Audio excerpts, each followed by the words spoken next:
Smart People, selamat datang semuanya. Gimana kabarnya? Semoga semua dalam keadaan sehat.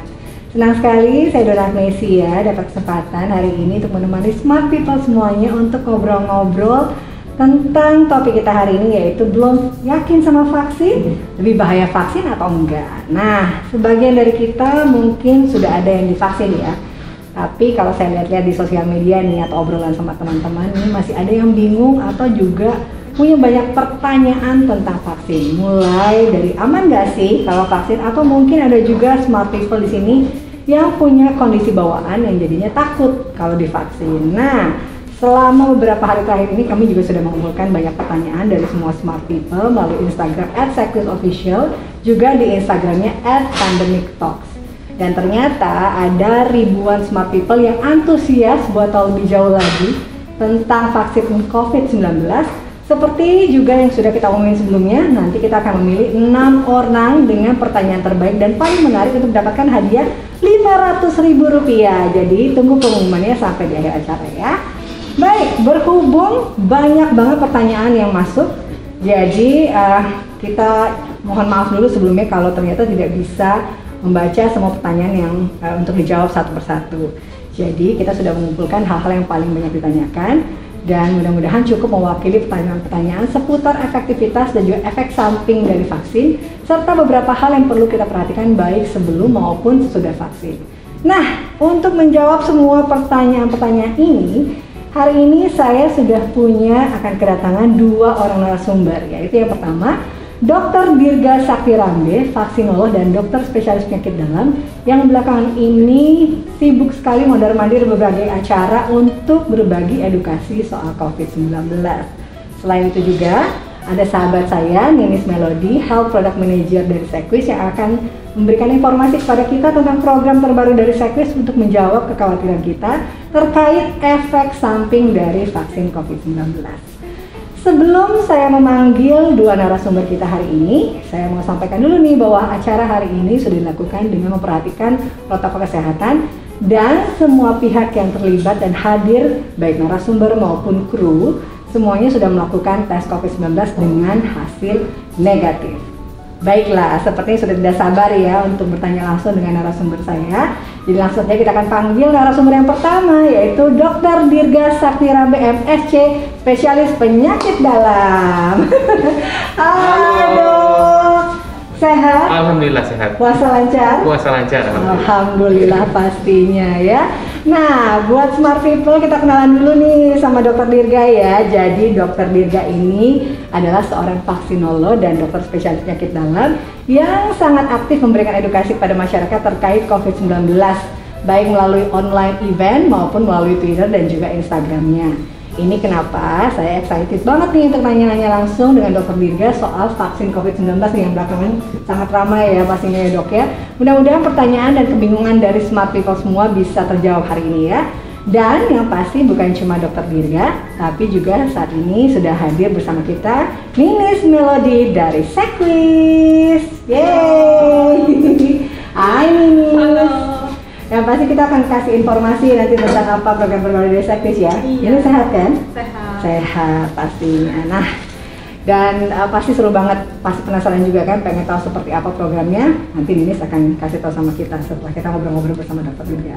Sabar-sabar dulu ya Ninis ya. Oke, Mbak. Baik, sekarang nih kita akan langsung saja masuk ke pertanyaan ke Dr. Dirga. Mungkin ini banyak banget pertanyaan yang sudah diberikan melalui Instagramnya Sequis Official dan juga @pandemictalks. Tapi juga banyak juga yang nanya DM ke saya nih dok tentang vaksin COVID ini. Karena kan kita tahu bahwa vaksin COVID-19 ini pembuatannya dibilang terhitung sangat cepat. Di satu sisi sih seneng ya, akhirnya vaksinnya ada gitu kan. Tapi di sisi lain juga banyak yang bertanya pasti seberapa efektif sih atau aman gak sih vaksin itu? Apakah ini sudah berhasil bisa meningkatkan imun tubuh manusia atau orang-orang sehingga kita jadi kebal COVID dan nantinya nggak perlu lagi nih pakai masker gitu ya. Jadi kan bisa kelihatan cantiknya Ninis, gantengnya Dr. Dirga gitu ya. Nah, itu sebenarnya gimana nih dok? Biar pasti juga banyak sekali smart people yang pengen tahu. Jadi semua vaksin COVID yang digunakan di negara kita itu sudah melalui tahapan penelitian yang standar. Nggak ada vaksin yang tiba-tiba muncul gitu, nggak ada. Sehingga kita sudah bisa memastikan keamanan dan efektivitasnya. Dan lagi sudah dapat izin dari Badan POM. Jadi kalau pertanyaan apakah vaksin aman? Aman. Apakah vaksin efektif? Efektif. Jadi pertanyaannya, seberapa baik vaksin melindungi kita? Nah, dari penelitian diketahui vaksin yang kita gunakan di Indonesia itu memang belum terbukti mampu mencegah penularan. Artinya apa? Orang-orang yang divaksinasi itu masih bisa kena COVID. Bisa kena, bahkan yang sudah kena divaksin bisa kena lagi gitu ya? Masih bisa terinfeksi COVID, masih bisa menularkan COVID, tapi yang penting, karena udah vaksinasi, punya antibodi, maka kalau kena COVID nggak kena COVID yang berat, nggak masuk ICU, nggak mengalami kematian akibat COVID. Itu pentingnya vaksinasi.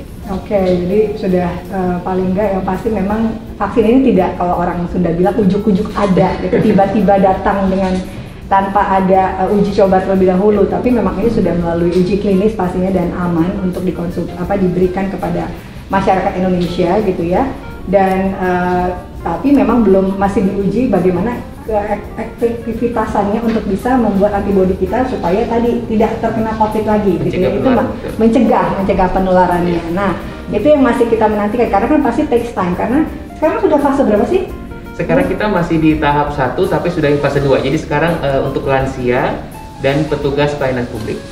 Nah ini sekaligus juga menjawab pertanyaan dari Henny dari Medan, Hermanus Jakarta, Redemptus Tangerang. Wow, kolektif banget di pertanyaannya sama ya. Indra Bandung, Meardanto Serang dan beberapa smart people lainnya.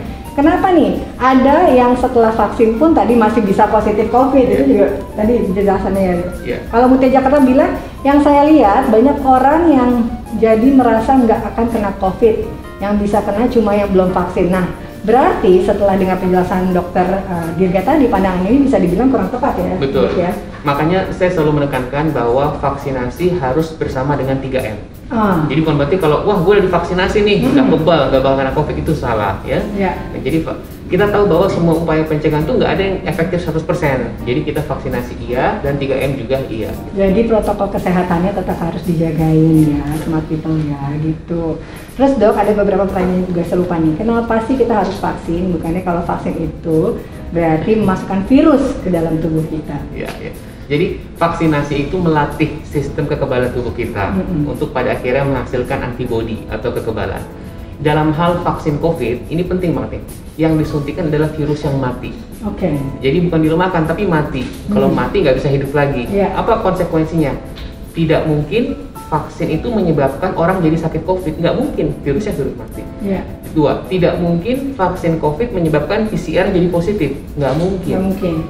Dan tidak mungkin vaksin COVID bikin orang menularkan COVID. Itu tidak mungkin terjadi ya.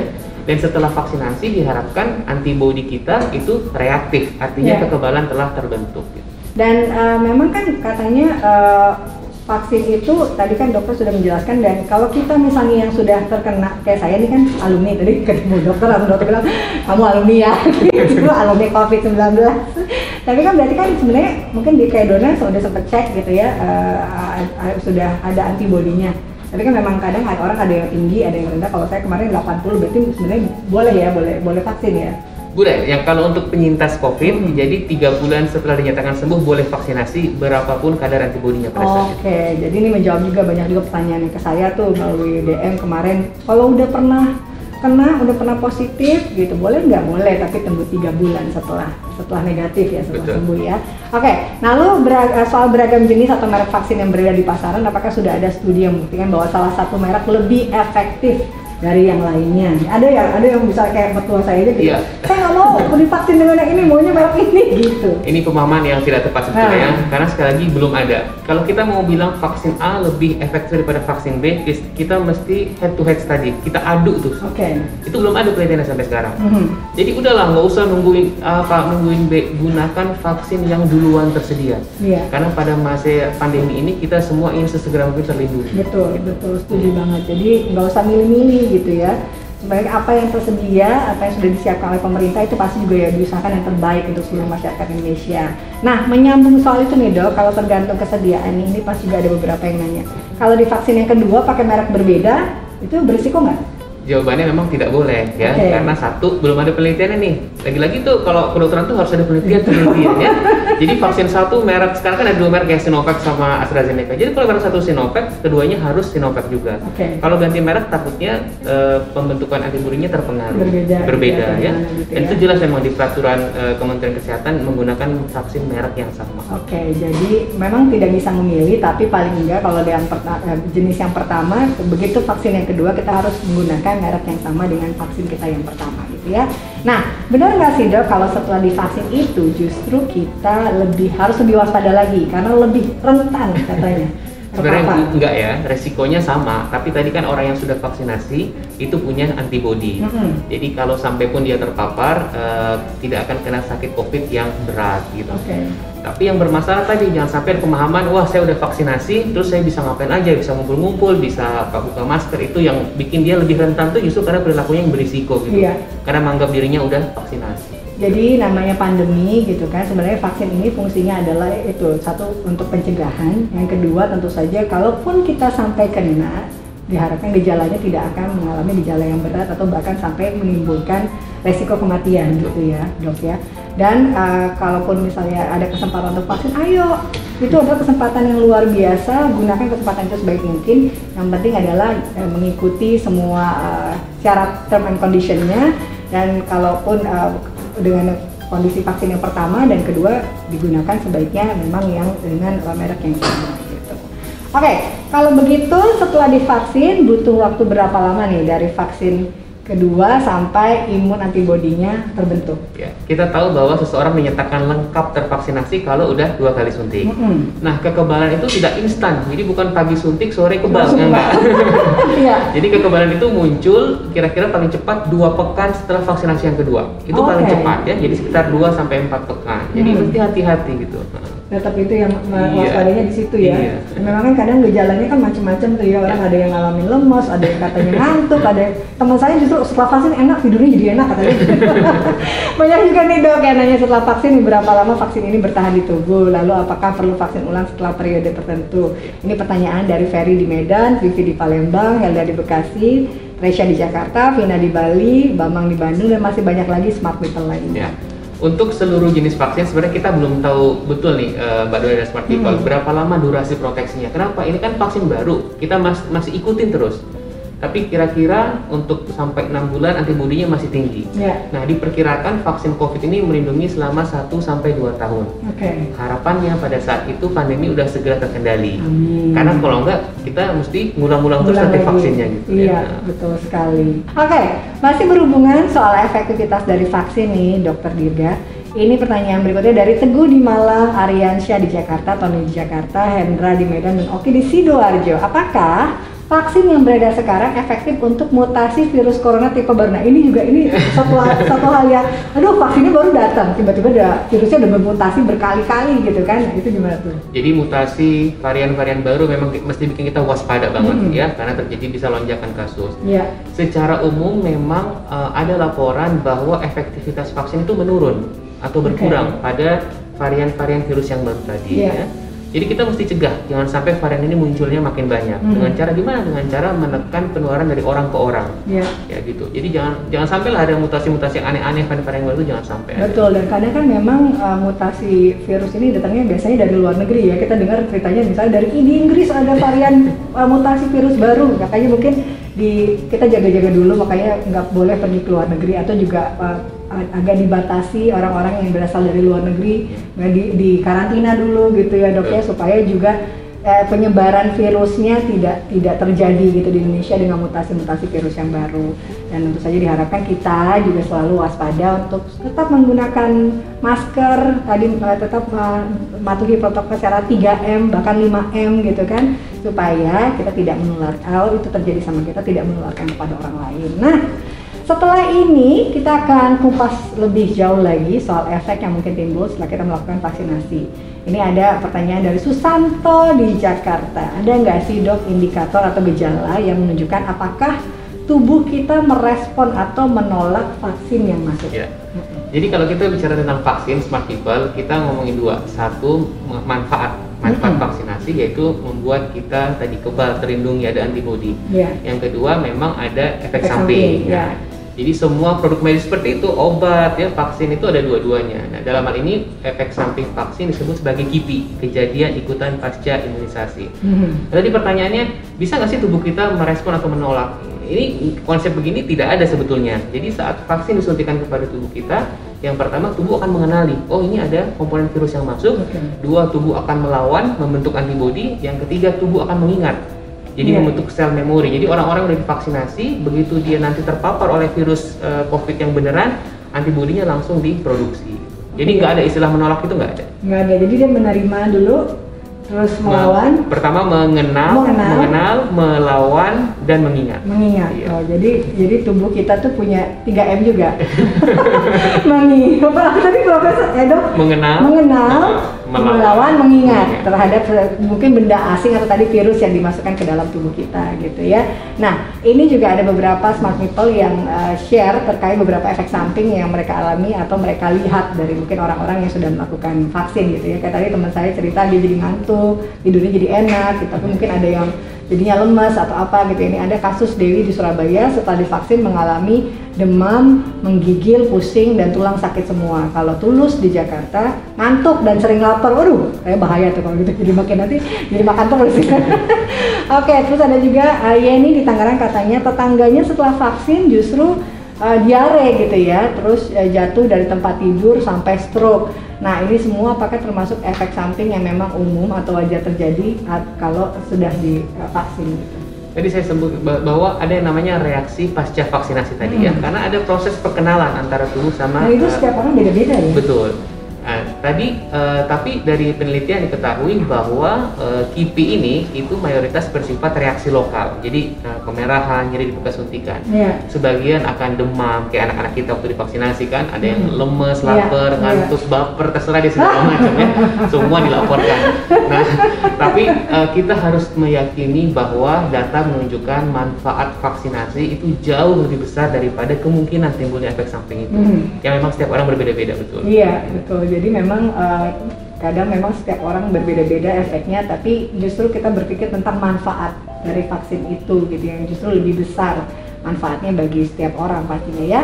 Nah, kalau gitu biar smart people juga nggak takut-takut lagi nih, boleh dijelasin nggak sih dok tentang efek samping apa aja yang masih tergolong wajar dan gejala apa saja yang sudah ada di titik itu bisa dikatakan gejala yang serius gitu ya, dan perlu perawatan lebih lanjut ketika seseorang sudah melakukan vaksin. Ya, biar gampang kita bagi dua. Pertama, efek samping lokal. Tadi ya, nyeri, kemerahan di bekas suntikan itu akan hilang sendiri dalam waktu singkat. Nggak usah dikhawatirin. Boleh dikompres es ya. Yang kedua, efek samping sistemik. Tadi ada demam ya, kemudian mual, muntah, diare, sulit makan. Kapan membutuhkan pertolongan ya, atau mesti ke dokter, ke rumah sakit tadi? Kalau kira-kira ini kok demamnya tinggi nggak turun-turun, kok sulit makan, sulit minum, badan lemes banget gitu kan, atau muntah nggak berhenti-berhenti, diare nggak berhenti-berhenti. Nah, itu sudah waktunya untuk menemui dokter untuk diperiksa ya, karena belum tentu itu ada hubungan dengan vaksin ya, kadang-kadang cuma hubungan waktu aja, kebetulan ya. Vaksin gitu ya. Dokter akan memastikan, dan memang kalau betul karena vaksinnya tentu nanti akan dirawat sebagaimana mestinya gitu. Oke, nah kita juga dapat ratusan pertanyaan tentang penyakit atau kondisi apa saja kalau orangnya divaksin malah berbahaya, misalnya hepatitis, asma, darah tinggi, kolesterol, pokoknya ada beberapa penyakit. Oke, kalau misalnya itu saya tanya satu-satu, dokter Dirga menjawab ya. Kayak kuis loh ini. Oke, kalau hepatitis? Boleh selama dia sedang tidak kuning, perutnya nggak bengkak, kakinya nggak bengkak, itu boleh. Boleh, ya selama tadi kondisinya tadi sudah dijelaskan oleh dokter. Diabetes boleh. Diabetes boleh ya? Nggak ada kondisi tertentu. Sudah nggak pakai gula darah sekian, udah nggak pakai sekian, diabetes boleh. Boleh, ya. Oke. Jadi HIV, AIDS? Boleh selama dia rutin berobat ke dokter. Oke. Lalu asma? Boleh selama sedang tidak kambuh, sedang tidak bengek, boleh. Selama nggak bengek boleh ya. Nah, jantung? Boleh selama minum obat teratur dan lagi nggak nyeri dada, lagi nggak tadi kakinya bengkak, boleh. Jadi selama nggak ada gejala apa-apa, boleh. Selama kita dalam kondisi sehat gitu ya. Iya. Tumor dan kanker? Boleh selama sedang tidak dalam pengobatan. Misalkan lagi kemoterapi ya jangan ditunda dulu. Tapi kalau udah kemoterapi, udah survival, boleh vaksinasi. Oke. Darah tinggi? Boleh dengan catatan maksimal tekanan darahnya 180/110 maksimal. Maksimal. Ya. Oke. Stroke? Boleh. Kecuali sedang stroke akut ya. Kalau stroke-nya 3 tahun lalu, setahun lalu boleh. Oke. Lalu kolesterol? Boleh. Kolesterol boleh. Ya. Mah? Boleh. Mah boleh. Thalassemia? Boleh. Nah, ini autoimun. Nah, autoimun mesti hati-hati. Autoimun itu sakitnya banyak soalnya. Iya. Ada 100 jenis. Jadi autoimun persyaratannya tadi kalau penyakitnya sedang terkontrol itu boleh. Jadi lagi lupus. Iya. Lupus tapi tiap hari minum obat, ke dokter rutin, boleh vaksinasi. Boleh juga. Tapi lupus nggak pernah minum obat, terus lagi kumat, tidak boleh vaksinasi. Oke, Gitu. itu maksudnya dalam kondisi tetap harus ada pemantauan Iya. dulu ya kalau untuk orang-orang yang memang ada gejala atau sakit autoimun. Nah, kalau tadi penyakit atau kondisi-kondisi tertentu udah, sekarang kriteria berikutnya yang kita semua udah banyak tahu ya, salah satunya adalah usia. Faktor U ya, usia. Boleh dijelasin dari Dok, usia minimum sama maksimum untuk vaksin itu berapa dan kenapa sih di bawah atau di atas usia tersebut nggak boleh divaksin? Usia minimum 18 tahun. Kenapa nggak boleh anak-anak? Karena belum ada penelitiannya. Oh belum ada Penelitian vaksin penelitiannya. pada anak sedang berlangsung. Jadi Iya. kita di Indonesia masih 18 tahun. Maksimumnya tidak ada. Oke. Sekarang kan lansia juga boleh divaksinasi. Iya. Tertua 104 tahun di Indonesia divaksinasi. Iya, iya. Ya. Jadi nggak ada masalah selama tadi kesehatannya memungkinkan, screeningnya lolos gitu. Iya, jadi memang intinya pokoknya minimal 18 tahun, Iya. maksimal tidak terbatas selama dalam kondisi sehat dan tidak ada existing condition sebelumnya. Terus nih Dok, kebetulan banyak juga yang nanya soal, nah ini nih, ibu hamil, menyusui, atau yang sedang dalam program hamil gitu ya, itu boleh nggak divaksin? Kalau yang sedang hamil ditunda sampai melahirkan karena belum ada penelitiannya. Iya, Untuk menyusui boleh, boleh ya. berapapun usia bayinya. Ya. Untuk yang sedang program hamil juga boleh. Terus ini ada pertanyaan dari beberapa teman-teman smart people juga, ada juga kasus di mana mereka sudah divaksin tapi ternyata baru ketahuan bahwa dia OTG. Nah, efeknya gimana tuh Dok? Jadi ini sudah vaksinasi, terus kemudian baru ketahuan dia OTG. Kalau OTG-nya saat vaksinasi ya nggak masalah. Ya, tapi yang saya tekankan bahwa dia OTG ini bukan karena vaksinnya loh, nggak mungkin. Jadi kalau ada orang habis vaksinasi terus Ternyata kemudian dia cek, positif, ya. itu berarti secara kebetulan, secara bersamaan, kurang lebih sesaat sebelum atau sesudah vaksinasi dia terpapar oleh virus COVID yang beneran. Seakan-akan gara-gara vaksinnya gitu, karena ada hubungan waktu kan, oh baru seminggu nih, bukan, tidak mungkin vaksin bikin orang menjadi positif. Iya, karena tadi juga kan dokter menjelaskan bahwa sebenarnya pembentukan antibodi itu butuh waktu juga. Setelah divaksin ada waktu kurang lebih 14 hari ya 14 hari. untuk pembentukan antibodi. Jadi memang sebenarnya tidak mungkin orang itu positif karena vaksin. Iya. Gitu. Itu kita harus clearkan semuanya bahwa orang nggak mungkin positif karena vaksin. Jadi kalaupun dia OTG setelah divaksin, itu pasti mungkin sudah pernah terpapar sebelumnya, atau karena antibodinya belum terbentuk, terus dia mungkin pada saat itu lagi drop dan pas kena virus, tapi bukan karena vaksinnya, gitu ya Dok ya. Oke, nah mungkin biar kita lebih yakin lagi kalau kita ini aman untuk mendapatkan vaksinasi, apakah ada tes atau daftar syarat-syarat yang bisa kita cek? Atau kalau pertanyaannya Wilmina Jakarta dan Melisa Medan ini, kita perlu medical check dulu nggak sih sebelum vaksin Dok? Pada prinsipnya di hari H saat vaksinasi nanti ada meja screening. Jadi akan tanya-tanya tuh hari ini sakit apa, kondisinya gimana, riwayat sakitnya apa. Ya teman-teman nggak usah khawatir. Orang-orang kalau lolos pertanyaan itu berarti layak vaksinasi. Nah, perlu nggak medical check up? Prinsipnya kalau dewasa, muda, sehat, nggak ada pre-existing condition, sebenarnya sih nggak usah ya. Tapi kan memang check up kan mau ada vaksinasi mau nggak mesti kita check up setahun sekali ya. Tapi kalau untuk vaksinasi khusus sebetulnya tidak perlu, kecuali disarankan orang-orang satu lansia, yang kedua orang-orang dengan penyakit yang kronik, yang sakit gula, sakit jantung, sakit darah tinggi, itu sebaiknya memang check up, pastikan penyakitnya terkontrol supaya bisa vaksinasi. Nah, sekarang kita akan bahas lebih jauh lagi tentang pemberian vaksin itu sendiri. Nah, buat yang sudah pernah terkena sebelumnya atau alumni dari COVID-19, termasuk saya juga nih, sebenarnya harus nunggu berapa lama sampai boleh vaksin? Dan apakah selama jangka waktu tersebut kita bisa dibilang aman dari paparan COVID-19? Karena kan banyak orang yang memang ada yang sudah pernah positif tapi antibodinya nggak terbentuk. Ada yang kayak saya 80, ada yang sampai tinggi banget, 250, di atas 200. Itu mereka boleh nggak sih divaksin atau memang harus menunggu dulu atau gimana tuh? Ya. Jadi untuk di Indonesia kebijakannya untuk penyintas COVID vaksinasi 3 bulan setelah dinyatakan sembuh. Setelah dinyatakan Ya, sembuh, setelah negatif gitu ya? Dinyatakan sembuh itu sekarang kan nggak harus negatif sebetulnya ya, bisa patokan 14 hari itu juga sembuh ya. Jadi berapapun nilai antibodinya, kalau udah 3 bulan sembuh silakan vaksinasi. Oh, gitu. jadi berapapun nilai antibodinya boleh vaksinasi gitu ya? Atau kalau misalnya orang takutnya karena dia punya antibodi ditambahin vaksin lagi, takutnya justru efeknya ada gimana-gimana gitu. Justru itu yang kita inginkan. Jadi dari penelitian diketahui sebagian orang yang kena COVID ini setelah 3 bulan dia sembuh, itu sebagian antibodinya mulai turun. Makanya vaksinasinya 3 bulan. Dan dengan vaksinasi diharapkan terjadi boosting, jadi antibodinya naik lagi. Itu yang kita inginkan, bukan itu yang ditakutkan, bukan. Justru diinginkan. Oh, justru nggak juga takut kalau orang punya kelebihan antibodi, nggak apa-apa? Nggak, supaya proteksinya jadi tetap terjaga gitu kan. Nah, biasanya kalau orang yang sudah pernah positif, berapa lama sih dia boleh cek antibodi itu?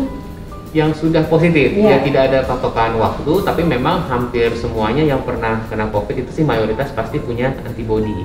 Tapi yang perlu diketahui, besarnya atau angka titer ini biasanya berkorelasi dengan derajat keparahan penyakit. Jadi kalau COVID-nya berat, antibodinya biasanya tinggi. Kalau OTG antibodinya minimal gitu. Oh, biasanya. Makanya saya sedikit ya antibodinya karena sakitnya cuma sebentar. Ini juga menjawab pertanyaan dari Felicia Jakarta ya.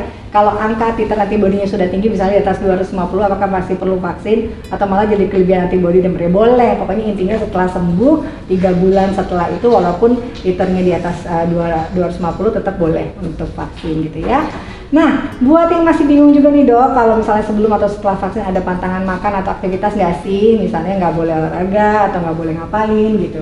Nggak ada ya, jadi vaksinasi itu kan prosedur yang rutin sehari-hari kita kerjakan. Sebelum ada COVID juga udah rutin, jadi setelah vaksinasi tidak ada yang khusus. Jadi makanan, minuman nggak ada yang dihindari. Memang ada penelitian alkohol itu bisa menurunkan antibodi. Jadi mungkin alkohol ya dihindari dulu. Tapi makan sehari-hari boleh. Olahraga, aktivitas sehari-hari boleh. Mandi boleh. Ada yang bilang nggak boleh mandi habis vaksinasi. Jangan dong ya, ngapain ya?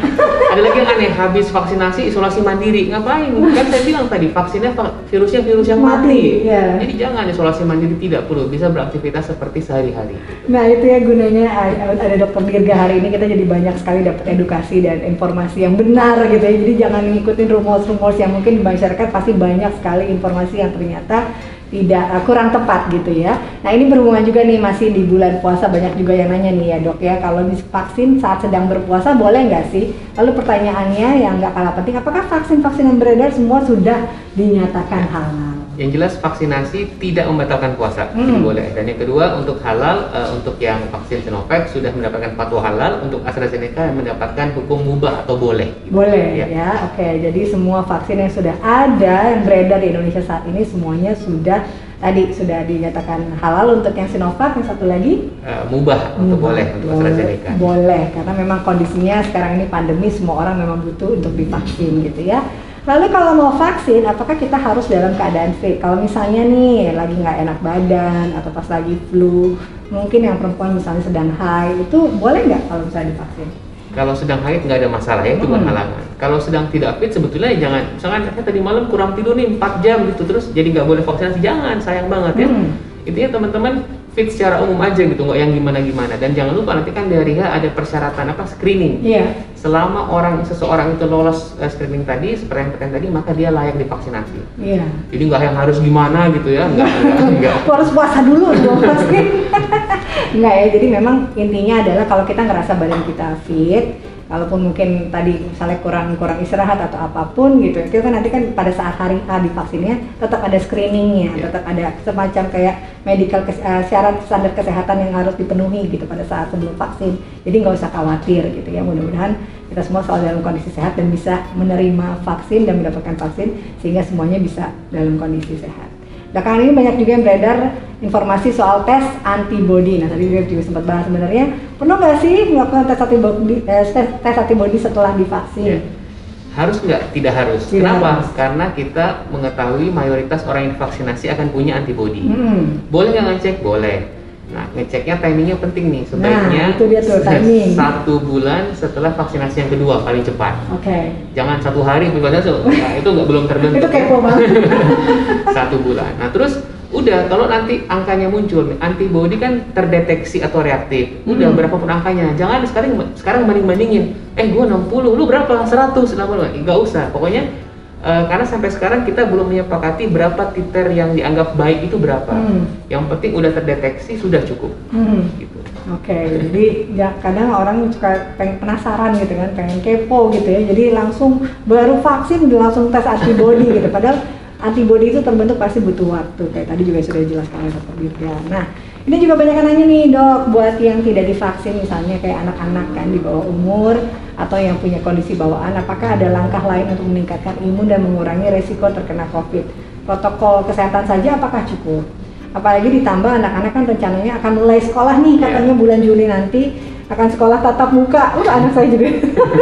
Ini pasti ada satu kekhawatiran bagi para orang tua dan jadi nggak heran kan kalau misalnya anak-anak sudah mulai harus sekolah tatap muka dan mereka harus berinteraksi secara langsung dengan banyak orang tentu saja nantinya, nah itu akan gimana? Ya, memang sampai saat ini vaksin untuk anak untuk COVID belum ada. Tapi berita baiknya sudah ada sekitar 4-5 penelitian vaksin COVID pada anak. Bahkan ada yang udah selesai nih. Kemarin salah satu merek vaksin udah dirilis bahwa aman untuk anak-anak, tapi tentu masih butuh data lebih lanjut ya.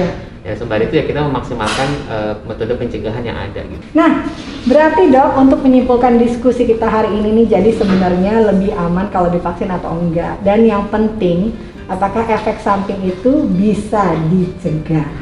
Ya.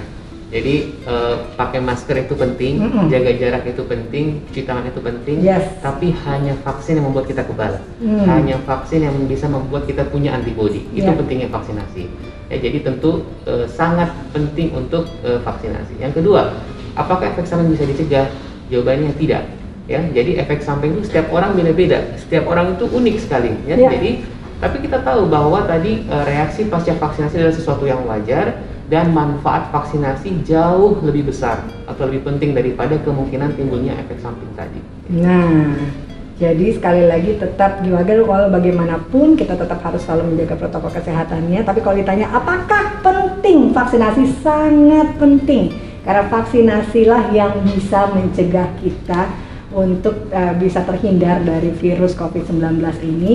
Dan kalau efek sampingnya itu tadi juga dokter mengatakan bahwa ini tidak bisa dihindari, tapi paling tidak setiap orang pasti punya efek samping yang berbeda-beda dan pentingnya kenapa kita harus selalu aware gitu ya, dan juga menjaga kesehatan kita supaya kalaupun kita sudah divaksin dan ada efek samping, kita juga mengerti bahwa apa yang harus kita lakukan ketika sebelum dan sesudah dilakukan vaksin, gitu ya dok ya.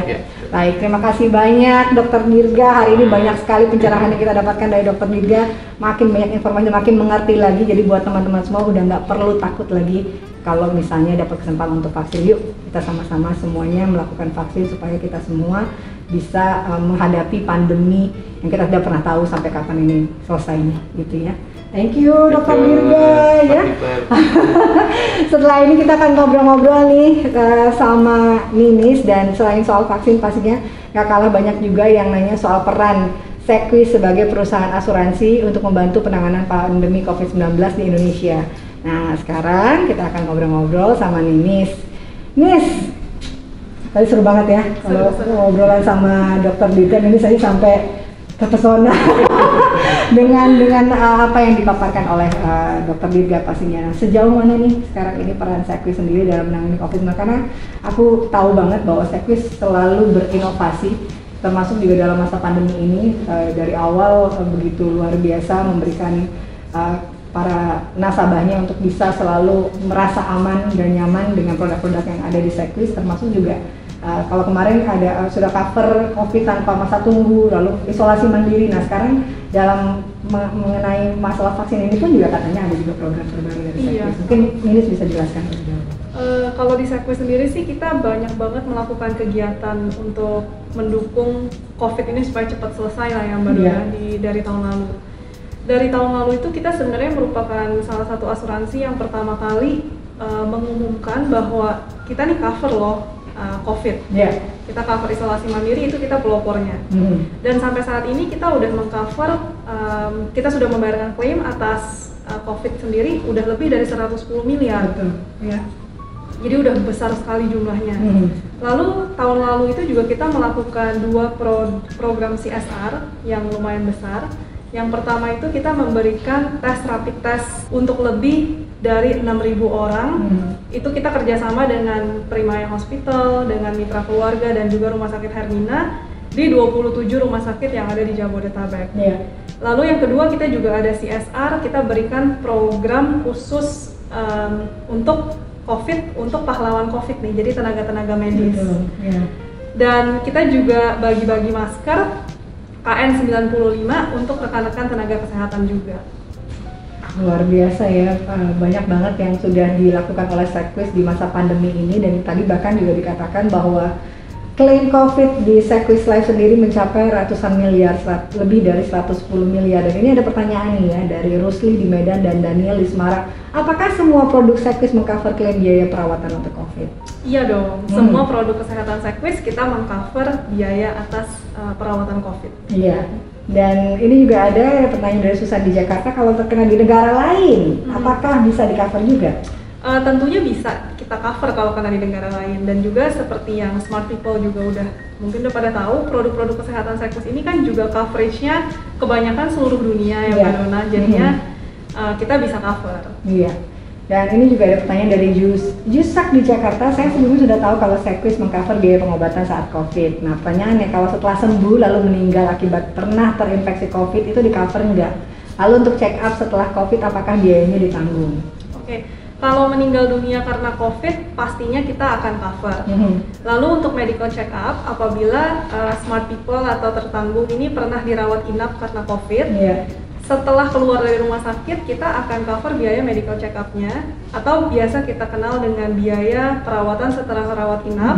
Itu akan diberikan maksimal 90 hari dari keluar dari rumah sakit. Tapi kalau untuk check up mandiri nih, misalnya kena COVID terus nanti mau check up aja iseng, itu kita nggak bisa tanggung. Iya, betul sekali. Tapi yang pasti memang lengkap banget, bahkan untuk isolasi mandiri pun saya sudah merasakan manfaatnya. Kemarin ketika saya positif COVID, saya isolasi mandiri dan semua biaya untuk isolasi mandirinya semua di-cover oleh Seqis Life. Nah, ini pertanyaan juga dari Lini Ranti dari Jakarta. Apakah Seqis mengcover vaksinasi mandiri? Kalau untuk vaksinasi mandiri ini kita nggak cover. Tapi pertanyaannya pas banget nih ya. Karena walaupun vaksinasi mandiri ini kita tidak cover, tapi kita juga punya manfaat baru nih. Kita sebagai Seqis ini kita sebagai extra shield, kita akan mengcover side effects atau efek samping dari vaksinasi COVID. Oh, oke. Jadi setelah orang misalnya mengalami gejala setelah vaksin, gitu tadi kalau tadi dokter juga menyebutkan beberapa side effect-nya gitu ya, itu di cover sama Seqis? Itu kita cover. Wow. Karena dari tadi kan kita udah ngobrolin tentang efek sampingnya apa aja sih. Nah, mungkin kan setiap orang kan beda-beda, dan mungkin Smart People juga jadinya khawatir gitu loh, yang kayak aduh kalau divaksin di badan aku nanti efek sampingnya apa ya gitu. Tapi Seqis di sini kita sebagai extra shield nggak perlu khawatir. Ambil vaksinnya, kalau sampai ada efek samping karena vaksin, kita siap untuk menanggung. Nah, kita jadi penasaran nih, apa aja sih manfaatnya dari program terbaru dari Seqis ini? Iya. Nah, sebelumnya mungkin aku kasih tahu dulu latar belakang kenapa sih kita bikin post vaccination program ini. Latar belakangnya itu semua produk kesehatan di Seqis itu kita mengecualikan efek samping dari vaksinasi apapun. Jadi nggak cuma karena COVID. Nah, tapi kita sadar nih, saat ini kan kita lagi pandemi seperti ini, dan cara satu-satunya untuk kita bisa keluar dari sini adalah dengan vaksinasi. Betul. Tapi melakukan vaksinasi itu kan juga seperti yang tadi udah kita obrolin sama Dokter Dirga, banyak yang masih kita nggak tahu gitu loh, semuanya aman nggak sih, ada efek samping nggak ya gitu. Nah, karena itu makanya kita memutuskan untuk oh ya udah kalau kayak gini kita harus cover nih efek sampingnya supaya masyarakat mau divaksin, sehingga COVID ini juga cepat berlalu gitu dari Indonesia. Apalagi kan sekarang vaksinnya sebenarnya kan masih gratis ya. Vaksinnya masih semua masih diberikan secara gratis oleh pemerintah. Tapi memang banyak orang yang masih belum sadar untuk melakukan vaksin karena itu takut ada efek sampingnya seperti apa. Dan sekarang nggak perlu takut lagi, kalaupun nanti ada efek sampingnya dari si vaksinasi ini sudah di-cover oleh produk-produk dari Seqis Life ya. Dan serunya lagi Mbak, ini yang di cover itu nggak cuma buat nasabah-nasabah yang punya polis kesehatan aja. Jadi semua nasabah Seqis mau nasabah-nasabah yang punya polis kesehatan ataupun yang tidak punya polis kesehatan, individu ataupun kumpulan, itu semuanya bisa menikmati manfaat atas program ini. Oke. Jadi intinya semua yang punya polis Cycwis Betul. bisa manfaatnya bisa ini. Nah, itu gimana tuh caranya? Oke, jadi kita di sini ada 2 program. Aku jelasin program yang pertama. Program yang pertama ini khusus untuk nasabah yang punya polis kesehatan. Ya. Nah, kalau polis kesehatan ini nasabah itu bisa, kalau kena side effects dari COVID, itu bisa kita tanggung biaya rawat inapnya di rumah sakit. Oke. Apabila side effects itu terjadi dalam waktu maksimal 14 hari setelah penerima vaksin atau tanggal vaksin berikutnya mana yang lebih awal. Jadi kita akan cover biaya perawatannya sampai dengan 10 hari per jiwa. Oke, jadi pokoknya 14 hari dalam rentang waktu dia sudah menerima vaksin itu dan lama perawatannya 10 hari gitu yang di cover ya. Betul. Gitu. Oke. Dan yang uniknya lagi, program ini nggak ada masa tunggu. Jadi apabila kalau misalnya Mbak Dona nih udah pernah vaksin yang pertama, tapi belum vaksin kedua, tapi khawatir, nah beli produknya. Mungkin yang pertama dia udah ngerasain gue mau jadi lemas, jadi ada sedikit demam atau apa, jadi mau sebelum vaksin kedua saya beli kesehatan dulu gitu. Iya, beli kesehatan dulu, terus besoknya vaksin yang kedua, kalau ada efek samping Cycwis langsung tanggung. Gitu. Begitu juga buat yang belum vaksin sama sekali, tapi misalnya besok mau vaksin, hari ini beli dulu deh asuransinya, takutnya nanti ada kenapa-napa, itu kita bisa langsung tanggung. Oke. Itu yang program yang pertama. Itu program yang pertama. Punya asuransi kesehatan ya. Oke. Kalau untuk program yang kedua itu untuk nasabah-nasabah yang tidak memiliki asuransi kesehatan. Jadi punya polis asuransi di Cycwis tapi tidak punya asuransi kesehatan.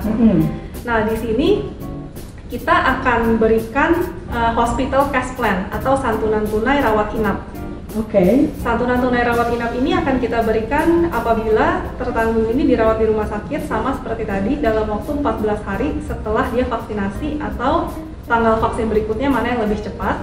Itu kita akan berikan santunan harian sebesar 2 juta rupiah dengan minimum rawat inap adalah 3 hari. Salah satu harinya itu harus ada di ICU. Dan kita akan berikan maksimal 10 hari juga per jiwa. Tapi harus ada ICU-nya. Iya, karena yang kita cover memang benar-benar side effects yang sudah parah, yang berat gitu ya. Nah, berat. Itu kan berarti kan segala sesuatu pasti kan ada term and condition-nya kan. Nah, yang itu tadi yang sudah dikatakan bisa di cover. Nah, kalau yang tidak bisa di cover dalam kondisi seperti apa? Yang tidak bisa di cover itu kalau program pertama itu kalau side effects-nya berhubungan dengan pre-existing condition atau masa tunggu atas penyakit. Jadi misalnya aja tadi kan Dokter Dirga bilang misalnya kalau ada sakit jantung lagi kumat atau gimana divaksin terus jadi pasti ada side effects-nya. Nah, itu yang nggak bisa kita cover. Tapi walaupun seperti itu, apabila ada tertanggung yang tidak bisa di cover dalam program yang pertama namun memenuhi program kedua, itu dia juga bisa dapat manfaat atas program kedua. Ternyata itu dia, karena itu dia masuk misalnya ada di ICU, dia tetap bisa menggunakan program yang kedua gitu ya. Wow, luar biasa banget ini. Memang program yang sangat bisa digunakan oleh semua nasabah yang sudah punya polis Cycwis gitu ya. Ataupun nih bahkan orang yang belum mau punya, baru berencana punya program ini Cycwis pun buru-buru deh makanya. Jadi supaya bisa mendapatkan manfaat dari program-program yang ada di Cycwis, program terbaru ini khusus untuk vaksinasi COVID-19 ya. Nah, kalau mau misalnya ada orang yang mau tanya detail tentang program ini gimana? Oke, program ini sebelumnya kita akan adakan selama 6 bulan ke depan. Jadi apabila ada pertanyaan bisa langsung hubungi tenaga pemasar yang tenaga pemasar dari Smart People. Nah, tapi untuk tenaga pemasar juga aku himbau untuk selalu membaca surat edaran yang sudah kita berikan. Dan juga apabila kalau masih ada pertanyaan jangan lupa di scan aja QR code-nya atau bisa langsung ke cycwis.id/vaksin. Di situ ada informasi tentang programnya super detail dan juga ada artikel-artikel lainnya seputar vaksin yang bisa dipelajari oleh Smart People. Wow, itu jelas banget tadi sudah dijelaskan oleh Ninis tentang program terbaru dari Cycwis. Makasih banyak loh Ninis. Thank you. Masih ada yang ingin disampaikan lagi mungkin tentang program-program lain dari Cycwis yang terbaru lagi? Nggak ada sih ya. Pokoknya intinya Cycwis itu kita benar-benar take seriously tentang COVID-19 ini. Jadinya kedepannya juga kita bakalan punya banyak sekali program dan produk yang berhubungan dengan COVID-19. Oke, ditunggu pastinya karena itu semakin membuat kita merasa aman dan nyaman menghadapi pandemi bersama-sama, walaupun kita tentu saja berharap pandemi ini bisa segera berakhir, tapi tentunya dengan perlindungan dan proteksi yang ada di Sekwis Life itu membuat kita bisa melewati hari-hari kita dengan lebih aman dan nyaman pastinya ya. Thank you so much ya Ninis untuk penjelasannya, jelas sekali, dan langsung aja Smart People scan QR code di layar atau kunjungi linknya buat tahu lebih jauh lagi tentang program-program terbaru apa saja yang ada di Sekwis Life selama pandemi COVID-19 ini. Dan selain program baru Sekwis yang bermanfaat banget nih pastinya, Smart People juga mau tahu dong siapa aja penanya yang terpilih mendapatkan hadiah dari kita. Langsung aja yuk tanpa berlama-lama lagi, ini dia para pemenangnya. Yeay, selamat untuk 6 orang yang sudah memberikan pertanyaan yang paling menarik dan mendapatkan hadiah dari kami. Keputusan tim penilai sekali lagi bersifat mutlak dan tidak dapat diganggu-gugat. Nanti tim Sekwis akan langsung menghubungi para pemenang melalui nomor handphone atau email yang sudah terdaftar. Dan bagi para pemenang harap berhati-hati tentu saja dengan penipuan yang mengatasnamakan Sekwis ya. Sekwis tidak memungut biaya apapun kepada para pemenang. Sekali lagi saya mengucapkan terima kasih kepada Dr. Dirga, terima kasih banyak untuk informasi yang sangat-sangat jelas mengenai vaksinasi yang memang sekarang lagi marak di Indonesia, begitu juga dengan Ninis. Terima kasih banyak buat penjelasan program Sekwis terbarunya dan buat diskusinya hari ini. Juga terima kasih untuk @Pandemic Talk selaku partner kita di acara kali ini, dan juga buat Smart People yang sudah mengirimkan begitu banyak pertanyaan, sudah begitu antusias mengikuti acara hari ini. Terima kasih banyak ya. Semoga apa yang disampaikan hari ini oleh Dr. Dirga dan juga Ninis bisa bermanfaat untuk kita semua dan membuat kita menjadi lebih paham dan lebih yakin lagi bahwa tidak ada vaksin yang berbahaya ya. Jadi vaksin itu jauh sangat penting manfaatnya daripada side effect yang ada bagi ketika kita setelah melakukan vaksin pastinya. Dan kalau sampai terjadi side effect nggak perlu khawatir karena ada Sekwis yang siap memberikan proteksi buat kita semua. Semoga Smart People tetap sehat, selamat menunaikan ibadah puasa. Bagi yang menjalankan ibadah puasa jangan lupa untuk terus menerapkan protokol kesehatan supaya kita bisa sama-sama terus berperan aktif dalam mengakhiri pandemi COVID-19 dan tentunya lindungi diri kita dengan perlindungan ekstra dari Sekwis. Saya dan Agnesia mohon pamit, mohon maaf jika ada kekurangan dan juga salah-salah kata, dan sampai jumpa di kesempatan berikutnya Smart People. Stay safe, stay healthy, stay. Bye.